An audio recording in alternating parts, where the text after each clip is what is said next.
জানিয়ে দিব এইমাত্র পাওয়া গুরুত্বপূর্ণ আপডেট আন্তর্জাতিক সংবাদ। আলহামদুলিল্লাহ, অবশেষে যুদ্ধবিরতির চুক্তিতে রাজি হয়েছে হামাস। ফিলিস্তিনিদের বিজয় উল্লাস।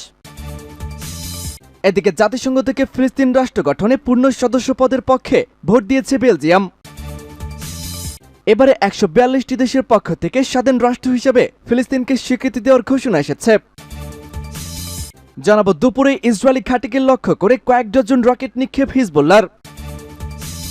এদিকে ফিলিস্তিনের সমর্থনে ফের স্পষ্ট বার্তা দিল ইরান। সর্বশেষ জানিয়ে দিব অবস্থান পাল্টিয়েছে সৌদি আরব। এবার রাফায় ঢুকল ইসরায়েলি ট্যাঙ্ক। ভয়াবহ যুদ্ধের হুঁশিয়ারি দিয়েছে সৌদি প্রশাসন। দর্শক, শুনছিলেন সংবাদ শিরোনাম, এবারে থাকছে বিস্তারিত। তার আগে আমাদের ভিডিওটিতে একটি লাইক দিন এবং সংবাদটি কোন জেলা থেকে শুনছেন এবং দেখছেন কমেন্ট বক্সে লিখে জানান। আমাদের চ্যানেলটি সাবস্ক্রাইব করুন এবং পরবর্তী আপডেট সবার আগে পেতে আমাদের সাথেই জুড়ে থাকুন। হামাস চুক্তিতে রাজি হয়, এবার ফিলিস্তিনিদের বিজয় উল্লাস। হাজার হাজার ফিলিস্তিনি সোমবার সন্ধ্যায় গাজা পতাকার বিভিন্ন এলাকায় উচ্ছ্বাস প্রকাশ করেছেন। স্বাধীনতাকামী গ্রুপ হামাস গাজা পতাকায় একটি প্রস্তাবিত যুদ্ধবিরতি মেনে নেওয়ার পরপরই রাস্তায় নেমে উল্লাস প্রকাশ করেছেন ফিলিস্তিনি নাগরিকেরা। তুরস্কের রাষ্ট্রীয় বার্তা সংস্থা আনাদুল এজেন্সি এই খবর দিয়েছে। প্রতিবেদনে বলা হয়েছে, সোশ্যাল মিডিয়া প্ল্যাটফর্মগুলোতে শেয়ার করা ভিডিও ক্লিপগুলিতে দক্ষিণ গাজার রাফা, খান ইউনিস ও কেন্দ্রীয় দেইর আল বালাহ শহরে হাজার হাজার ফিলিস্তিনিকে উচ্ছ্বাস প্রকাশ করতে দেখা গেছে। এর আগে সোমবার সন্ধ্যায় হামাস জানিয়েছিল যে তারা গাজা পতাকায় প্রস্তাবিত যুদ্ধবিরতিতে সম্মত হয়েছে। হামাসের এক বিবৃতির বরাত দিয়ে আনাদোলো জানিয়েছে, হামাসের রাজনৈতিক শাখার প্রধান ইসমাইল হানিয়া কাতারের প্রধানমন্ত্রী শেখ মোহাম্মদ বিন আব্দুল রহমান আল থানি এবং মিশরের গোয়েন্দা প্রধান আব্বাস কামালের সঙ্গে ফোনে কথা বলেছেন এবং তারা সংগঠনের পক্ষ থেকে যুদ্ধবিরতির প্রস্তাব অনুমোদনের কথা জানিয়েছেন। হামাস এই যুদ্ধবিরতির প্রস্তাব এমন সময় অনুমোদন দিল যখন ইসরায়েলি বাহিনী দক্ষিণ গাজার রাফা শহরের পূর্ব পার্শ্ববর্তী এলাকায়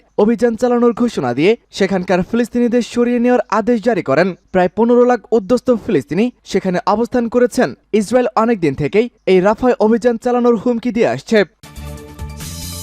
আলহামদুলিল্লাহ, এবার জাতিসংঘ থেকে ফিলিস্তিনের পূর্ণ সদস্য পদে সমর্থন দিল বেলজিয়াম। ফিলিস্তিনের পক্ষে জাতিসংঘের সদস্য পদ পেলে বেলজিয়াম সমর্থন করবে বলে জানিয়েছে দেশটির পররাষ্ট্রমন্ত্রী হাজ্জালা হাবিব। মঙ্গলবার আনাদোলো নিউজ এজেন্সির এক প্রতিবেদনে এমনই তথ্য জানানো হয়েছে। প্রতিবেদনে বলা হয়েছে, সোমবার বেলজিয়ামের পররাষ্ট্রমন্ত্রী হানজালা হাবিব বলেছেন যে তার দেশ ফিলিস্তিনকে জাতিসংঘের পূর্ণ সদস্য হিসেবে স্বীকৃতি দেওয়ার প্রস্তাবকে সমর্থন করবে। লাহাবির ফিলিস্তিনি পররাষ্ট্রমন্ত্রী রিয়াদ আল মালিকির সাথে দেখা করার সময় বলেছেন, এই সপ্তাহে 10 মে জাতিসংঘের এই ভোট হবে। এটা গুরুত্বপূর্ণ যে ইউরোপীয় ইউনিয়ন ওই ঐতিহাসিক মুহূর্তটি মিস করবে না। তিনি আরো বলেছেন যে বেলজিয়াম এই প্রস্তাবে স্পন্সর এবং সমর্থন করতে চায়। সামাজিক মাধ্যম এক্সে ফিলিস্তিনি পররাষ্ট্রমন্ত্রীর সাথে তার বৈঠকের একটি ছবি শেয়ার করে লাহাবিব বলেছেন, বেলজিয়াম জাতিসংঘের ফিলিস্তিনের মর্যাদাকে সমর্থন করবে এবং যা ছিল তার রিয়াদ আল মালিকির কাছে বার্তা। তিনি আরো বলেছেন, এটি হলো শান্তির পথে প্রথম গুরুত্বপূর্ণ পদক্ষেপ। 2012 সালে ফিলিস্তিন জাতিসংঘের সাধারণ পরিষদে একটি পর্যবেক্ষক রাষ্ট্র হিসাবে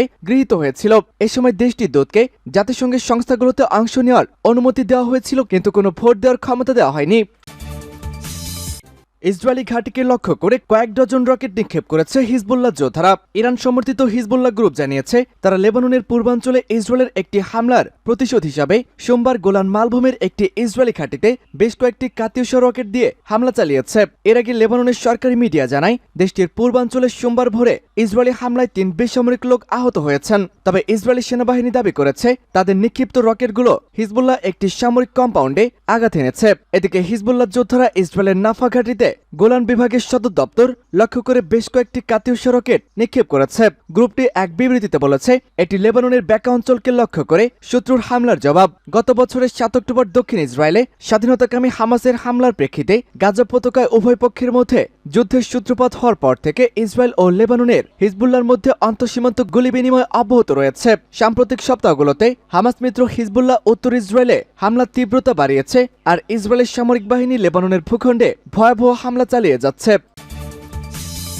রাশিয়ার 1 নম্বর ওয়ান্টেড তালিকায় এবার ইউক্রেনের প্রেসিডেন্ট ভ্লাদিমির জেলেনস্কি রয়েছে। ইউক্রেনের প্রেসিডেন্ট ভ্লাদিমির জেলেনস্কির বিরুদ্ধে ফৌজদারি মামলা করে তার নামে ওয়ান্টেড তালিকা যুক্ত করেছে রাশিয়া। শনিবার রাশিয়ার স্বরাষ্ট্র মন্ত্রণালয়ের তথ্য ভাণ্ডারের উদ্ধৃতি দিয়ে রাষ্ট্রীয় সংবাদ সংস্থা তাসের এক প্রতিবেদনে এমনই তথ্য জানানো হয়। তবে ওই তথ্য ভাণ্ডারে এ নিয়ে বিস্তারিত কিছুই জানানো হয়নি। রুশ গণমাধ্যম আরটি জানিয়েছে, রাশিয়ার স্বরাষ্ট্র মন্ত্রণালয়ের ওয়েবসাইটে বলা হয়, রাশিয়ার ফৌজদারি অধিদপ্তর রাশিয়ার ফৌজদারি দণ্ডবিধির একটি ধারায় ইউক্রেনের প্রেসিডেন্টকে ওয়ান্টেড তালিকায় রাখা রাখা হয়েছে। সেখানে তার পূর্ণ নাম, ছবি এবং জন্ম তারিখও দেওয়া হয়েছে। তবে তার বিরুদ্ধে করা ফৌজদারি মামলার বিষয়টি এখন অবশ্য তথ্য দেওয়া হয়নি। 2022 সালের ফেব্রুয়ারিতে ইউক্রেনের আক্রমণ শুরু করার পর থেকে দেশটির ও ইউরোপের কিছু সংখ্যক রাজনীতিকদের বিরুদ্ধে গ্রেপ্তারি পরোয়ানা জারি করেছে রাশিয়া। রাশিয়ার পুলিশ চলতি বছরের ফেব্রুয়ারিতে সোভিয়েত আমলের স্মৃতিস্তম্ভ ভাঙার জন্য এস্তোনিয়ার প্রধানমন্ত্রী, লিথুনিয়ার সংস্কৃতি মন্ত্রী ও লাটভিয়ার সাবেক পার্লামেন্টের সদস্যের বিরুদ্ধে গ্রেপ্তারি পরোয়ানা জারি করে তাদের নামকে ওয়ান্টেড তালিকাভুক্ত করা হয়েছে। ইউক্রেনের খার্কিভ, নিপ্রো এবং বেশ কয়েকটি অঞ্চলে রাশিয়ার ভয়াবহ ড্রোন হামলা, আহত 6 জন। শনিবার ইউক্রেনের আঞ্চলিক কর্মকর্তারা জানান, রাশিয়া ইউক্রেনের খার্কিভ এবং নিপ্রো অঞ্চলে রাতে ড্রোন হামলা চালিয়েছে। এতে অন্তত 6 জন আহত হয়েছে এবং ড্রোনগুলো গুরুত্বপূর্ণ অবকাঠামো, বাণিজ্যিক ও আবাসিক ভবনগুলোতে আঘাত এনেছে। ইউক্রেনের বিমান বাহিনী বলে, রুশ বাহিনী দেশটির উত্তর পূর্বাঞ্চলীয় এবং কেন্দ্রীয় অঞ্চলকে লক্ষ্য করে 13টি শাহেদ ড্রোন নিক্ষেপ করেছিল। বিমান বাহিনীর কমান্ডার বলেন, বিমান প্রতিরক্ষা ইউনিট সকল ড্রোনকে ভূপাতিত করেছে। আঞ্চলিক গভর্নরও বলেছেন, বিধ্বস্ত ড্রোনের ধ্বংসাবশেষ উত্তর পূর্বাঞ্চলীয় অঞ্চল খার্কিভে বেসামরিক লক্ষ্যবস্তুতে আঘাত আনবে। এতে 4 জন আহত এবং একটি অফিস ভবনে আগুন ছড়িয়ে পড়ে। টেলিগ্রাম মেসেজিং অ্যাপে ওলে সিনহুবব লেখেন, একজন 13 বছর বয়সী শিশু এবং একজন নারীকে একটি হাসপাতালে চিকিৎসা দেওয়া হচ্ছে, আর 2 নারীকে ঘটনাস্থলে চিকিৎসা দেওয়া হয়েছে। তিনি বলেন, জরুরি পরিষেবা আগুন নিয়ন্ত্রণে আনতে কাজ করা হচ্ছে।